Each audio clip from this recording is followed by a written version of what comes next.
Hi Esme, I'm making this video for you for your feeding your starter.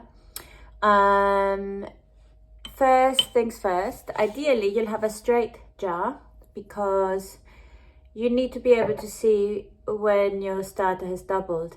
And if your jar is kind of a different shape, a bit like for example the one that you gave me with the kombucha stuff, then you can't really tell if it's doubled in size or not. Whereas if the edges are straight, it's very easy to see.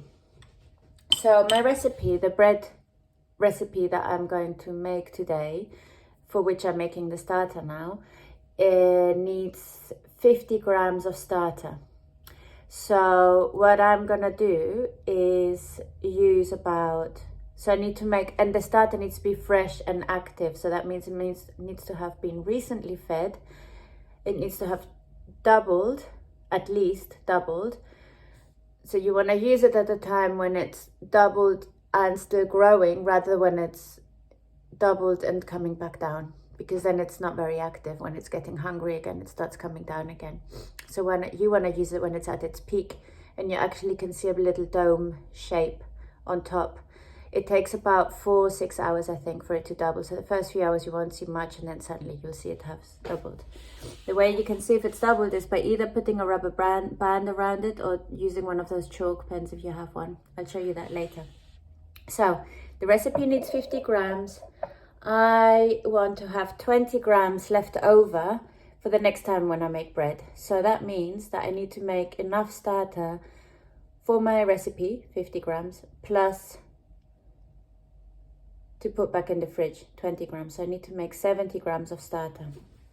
Now, I'm going to, another little trick for you, a nice trick is to have a little bowl, a little cup or bowl with water to have your spoon and your thing in, because the starter just slides off much more easily when your utensils are wet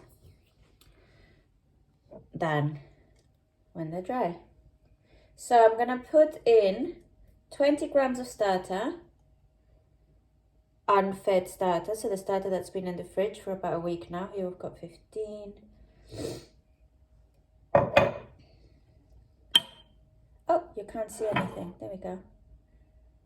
That's 15. That's 22. That's fine. And put 22 grams of starter. I will add 25. You can do anything. You can do anything bigger than 22. So anything, any number bigger than what you've already put in, as long as the amount of water and flour that you put in are equal. So the starter can be 10 and the other can be 20-20, 30-30, 40-40. It doesn't matter. It'll just take longer to grow. Okay, so I'm gonna use, I've got 22 here. I'm gonna use 25 and 25, which then will leave me with 70 something, 72. I tend to add the water first actually because I find it easier. So I'm gonna use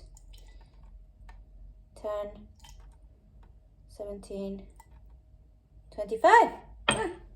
Okay. With a load of mess. So I've got 25, and then I'm gonna give that a little stir first.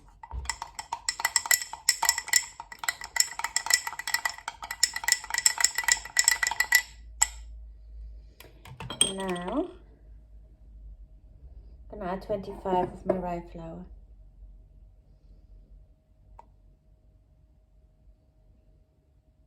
Oh, very helpfully made.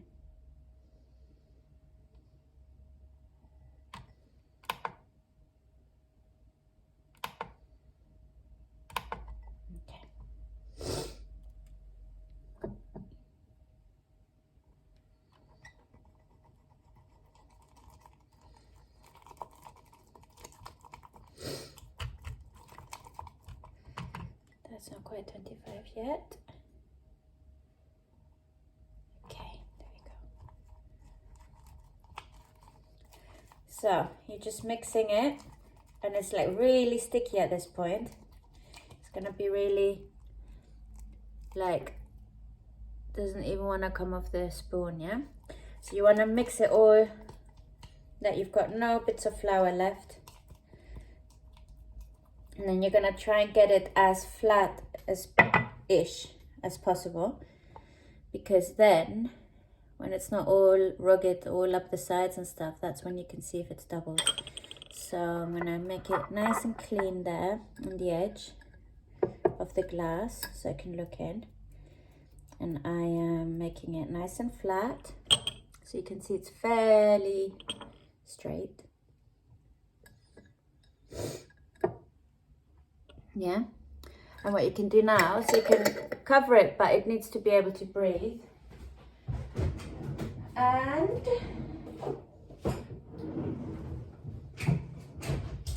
you can either use one of your chalk pens if you have one, and make a line. And then you can't see that, can you? Anyway, I did make a line there. And sometimes when it's a bit up and down, I might make a line at different places. But if you don't have a chalk pen, it doesn't matter, because you can just put a rubber band around it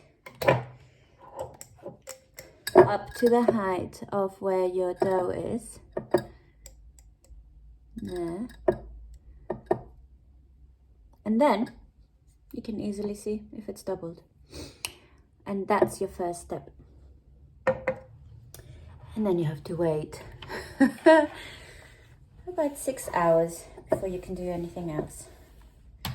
The other little thing to know is that when you are making your bread, plastic cleans much easier than glass and ceramic. I don't know why. Basically, the dry dough and stuff just peels off plastic, whereas you have to really scrape it off glass and ceramic. And the other trick that my friend told me, which I will tell you, is to keep these things from like buying onions and oranges and things like that. Cut the little metal off so you're not scratching your pots and your pans. But use this for all the mess that you make with your dough and for cleaning your pots, because you're then not ruining your sponges. And eventually when it's all grubby, you can just throw it. But even for the work surfaces and stuff, I use this first and then a sponge, because otherwise your sponge will get all sticky and gross. So that was a really good tip. Let me think of any other tips. Yes, I've got this beautiful, which I will send you the recipe for. I've made a little batch of like flavor that goes in my bread, which my friend sent me. I can't remember what's in it, but it smells absolutely amazing. Oh, it's so nice. It's got like fennel and coriander and I don't know, but it gives the bread the most amazing flavor. So you won't have this in your recipes, but I add 1 teaspoon in your bread recipes. It wouldn't say to add this, but I add 1 teaspoon per 1 loaf of bread. So for each dough for 1 loaf, I add 1 teaspoon. I think that's it for now. That's the first step. I'll see you tomorrow or later this evening when I'm making the next step. Bye.